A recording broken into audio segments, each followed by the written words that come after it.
Hello দাদা দিদি বন্ধুরা, সবাই কেরম আছেন? আশা করি সব খুব ভালো আছেন। আজকে আমরা চলে আসি নাসিরপুর রাজবাড়িতে, যেটা কি মুর্শিদাবাদে আছে। আর এটাও একটা কিন্তু হিস্টোরিক্যাল প্লেস।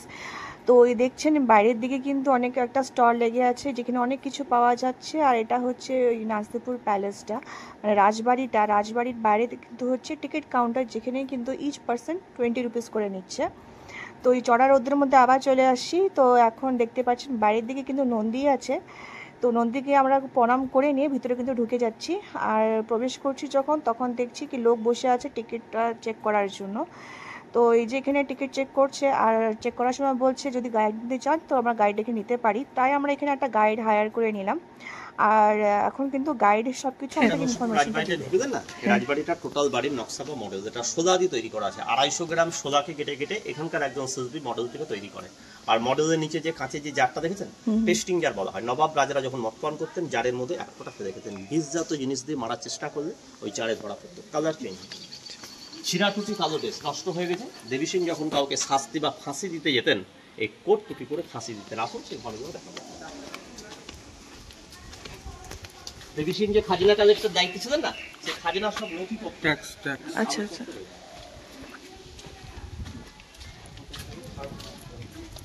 আগেকার দিনে লকার সিন্দুক দেখেন, আর আগেকার দিনে রোলার, যে রোলার দিয়ে ওদের যে বিরুদ্ধে যারা যেত, যখন কাউকে শাস্তি দিতে যেত, মানুষের পিঠে বেঁধে মানুষকে দিতেন, মানুষের সাহায্যে রাস্তা তৈরি করতেন।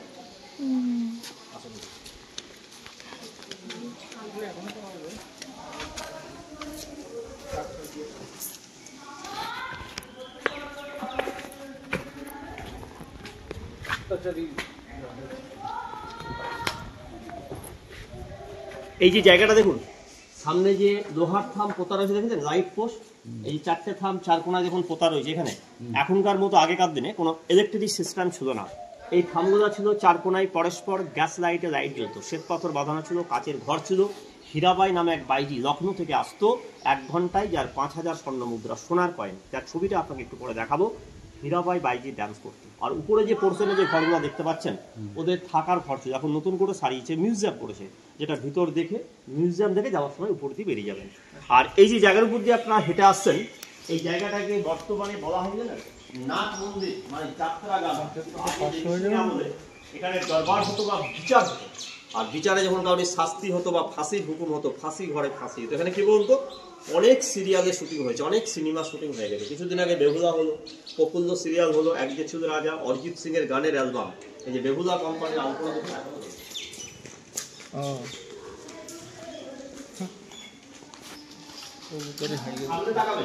এই যে মন্দিরের যে গম্বুজের চূড়া দেখলেন, ছবি তুললেন, এটা আপনার পদ্ম ফুল স্টাইলের মন্দির। আমি মন্দিরটা কাছ থেকে দেখাবো আপনাদের।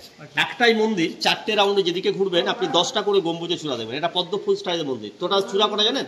টোটাল গম্বুজের চূড়া আছে 25টা। তার মেন বিগ্রহ রামচন্দ্র, এবং তার পিছন দিকে একটা মায়ের মন্দির দর্শন করাবো, কালী মন্দির, যেটা আপনি বেঙ্গলে দেখেননি। আপনারা তো সব জায়গায় কালী দেখেছেন, কালীর জিভ থাকে, সাধারণত শিব দেখেছেন, কিন্তু দেবী সিং যে মায়ের পুজো করতেন সিংহের উপরে কালী, সেটা পিছন দিকে। আমরা দেখো মন্দির, আসুন কাছ থেকে দেখো।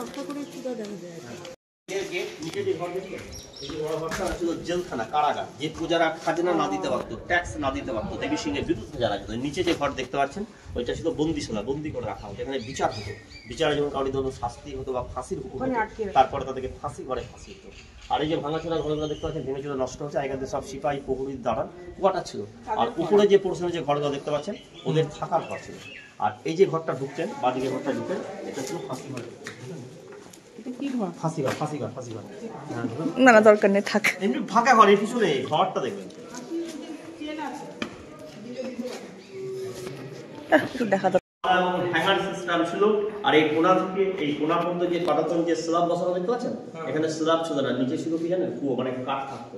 মানে দড়িটা যখন গলায় পুড়িয়ে দিত, কাঠটা সরিয়ে নেবে, ফাঁসি কাটে চলে যেত। আর ফাঁসি দেওয়ার পর এই কুয়োতে লাশটা পড়লে সুরঙ্গ পথ দিয়ে নদীতে চলে যেত। আপনাদের মতো বেড়াতে এসে 17 বছর আগেকার কথা বলছে, একটা বাচ্চা ছেলে দেখতে এসে কুয়োতে পড়ে গিয়ে মারা গেল। আবার ধরুন দ্বিতীয়বার যাতে কোনো অ্যাক্সিডেন্ট ঘটতে না পারে, এই জন্য সুন্দরী বাইরে ছিল হীরাবাই, 6 ফুট 2 ইঞ্চি লম্বা, লখনৌর নাম করা ড্যান্সার বাইজি হীরাবাই। কিন্তু অরিজিনাল ছবি এটা, অরিজিনালটা নষ্ট হয়ে যাওয়ার পর কম্পিউটার ছবি নতুন করে করা হয়। এটা ওয়ারিং হেস্টিংস এর ছবি, ওয়ারিং হেস্টিংস। এটা রাজা দেবী সিং, যার বাড়ি দেখতে এসেছেন, বাড়ির মালিক প্রতিষ্ঠাতা রাজা দেবী সিং, যাকে ইতিহাসে ডাকাত দেবী সিং বলা হয়। এনার এই ভাইয়ের ছবি, এনার নাম কীর্তি চাঁদ সিং। আর এই ছবিটা ভূপেন্দ্র নারায়ণ সিং দেবী সিং এর বংশধর, ইনাদের অষ্টম পুরুষ বংশধর জীবিত আছেন, কলকাতায় থাকে রঞ্জয় সিং। ভাবছেন না সরকারি তা না, ব্যক্তিগত মালিকানা। আপনারা যে টিকিট কাটছেন এই টিকিটে বসে ঠাকুরবাড়ি স্টেট চলবে মালিকানা।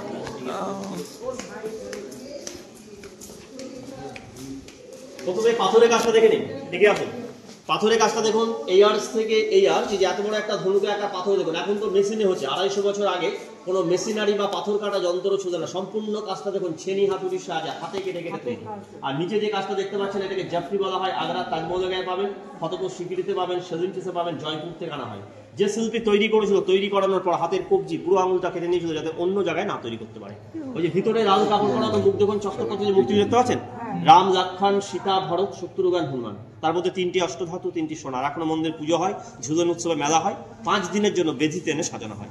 এবার আসুন ডাকাতকালী যে মূর্তি বলা হয়,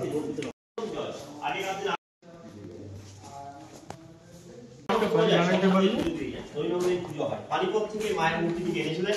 একটা মায়ের 3টে রূপ, মানে একটা মূর্তিকে 3টে রূপে দেবীকে পুজো করতেন। কালী পুজো, দুর্গা পুজো, লক্ষ্মী পুজো, সেই তিথি অনুযায়ী আজও মায়ের 3টে রূপে পুজো হয়। আপনি তো অনেক জায়গায় কালী দেখেছেন মায়ের জিভ থাকে, সাধারণত শিব দেখেছেন। পিছনে ধাপি দুটো দেখেন, মায়ের কোনো জিভ নেই, সিংহের উপরে কালী। ভক্তির সহ প্রণাম করবেন, যার যা সমর্থন যে যা পারবেন কিছু মায়ের নামে, পুজোর নামে প্রণামী থালা আছে, প্রণামী দিয়েও সাহায্য করবেন। এই পয়সা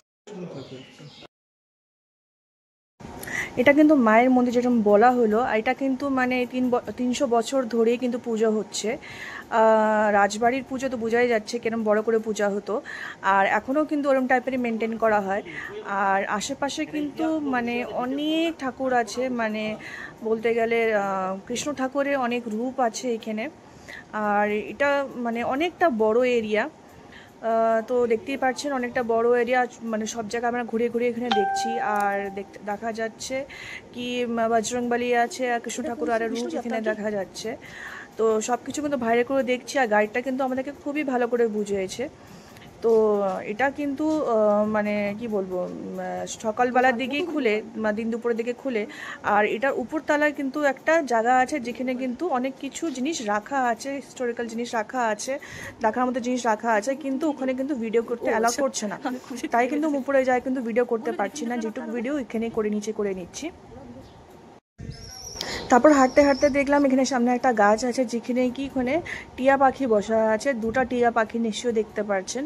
তো টিয়া পাখি বসা আছে, খুব সুন্দর দেখতে, খুব ভালো লাগছিল দেখতে। তো ওটুকু আমরা ভিডিও করে নিয়ে কিন্তু এখন কিন্তু আমরা উপরতলায় যাচ্ছি, যেখানে কিন্তু ভিডিও করে একদমই অ্যালাউ না। তাই আজকের জন্য ভিডিওটা এটুকুই। ভালো লাগলে কিন্তু লাইক করতে আর সাবস্ক্রাইব করতে একদমই ভুলবেন না।